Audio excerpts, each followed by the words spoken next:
Yes, indeed. We're keeping our focus on the developments in our political space in the country. We've got Dr. Oke Ikechukwu here with us. He's a leadership and governance consultant. Thank you for coming on this morning. My pleasure. Well, as I say, the plot thickens, and many are looking to see what may just happen in the National Assembly. What is your assessment of how things are playing out now in our politics? Well, first of all, I think it's a very good development, because the coalition that bettered the APC was not really a coalition. It was the coming together of disparate forces with no template for merger. And they retained that character until and after the government was formed. And that's why a faction was able to take over the Senate presidency. Another faction was running all around. And then the president and the presidency itself was also, if you like, a faction. Because if you recall, the ministers emerged without consultation with major party stakeholders. That in itself created another divide. So all these unresolved issues have come on the table and they are shooting at each other. It's as simple as that. So you mean they didn't get over that issue at the time up until recently, up until today?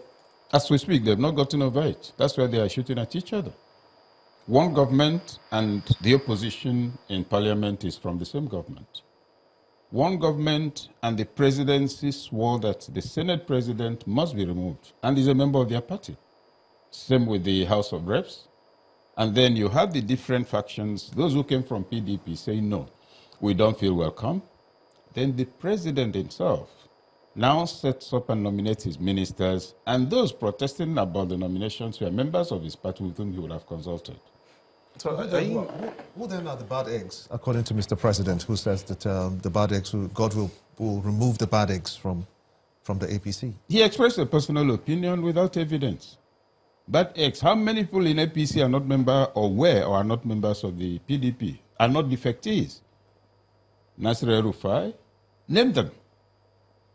So when you speak of bad, he has to say something, and that is about positioning. Okay, the bad eggs have left. The good ones are here. That is open to argument, because the person that's speaking, the government that's speaking, is also the one being accused of warehousing and protecting persons who have issues of integrity.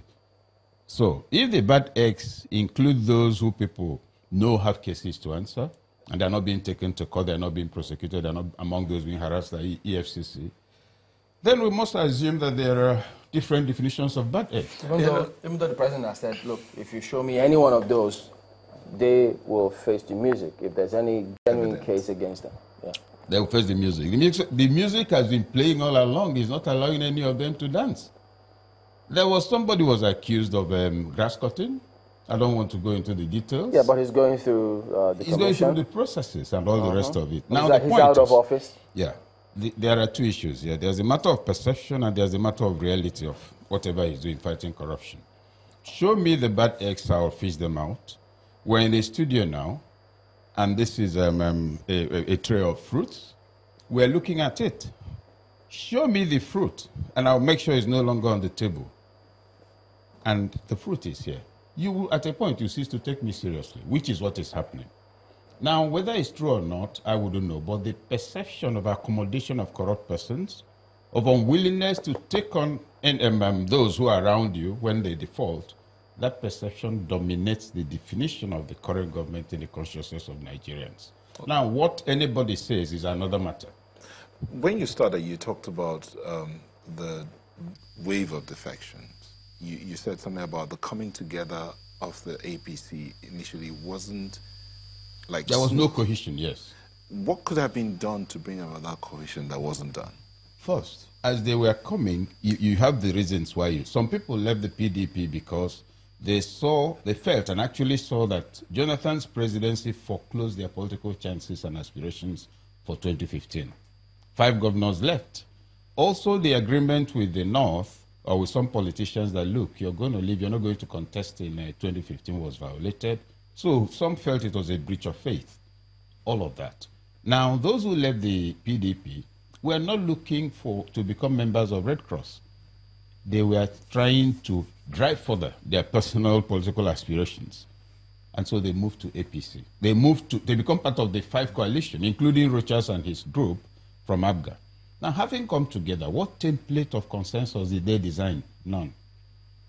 They had a party manifesto that said a lot of things which nobody took enough time to confirm that that was the position, conviction, and driving spirit of the president.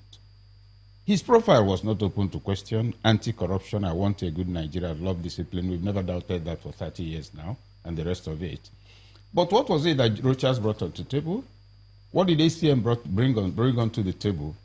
Those from the Tinubu group, of course, expected that this is an expansion of the dominion that we had become familiar with in the southwest, particularly Lagos, so that the Lion of Babylon will now become the Lion of the Federal Republic. Well, not only did the lion not become that of the Federal Republic, the lion was under pressure in his own forest. The party he, so to say, put together, the coalition he thought he had brought in a president, was against him. As you know the Yoruba culture of masquerade. You bring out your egungun from your family. Now the masquerade you brought out is the one flogging you and chasing you all over the village square. Now that's the fate of Tinubu. Many also like him. And you know a lot of people have been angry about that. Now, in the midst of this, what would you say is APC? 5 factions, among others, and also some who left.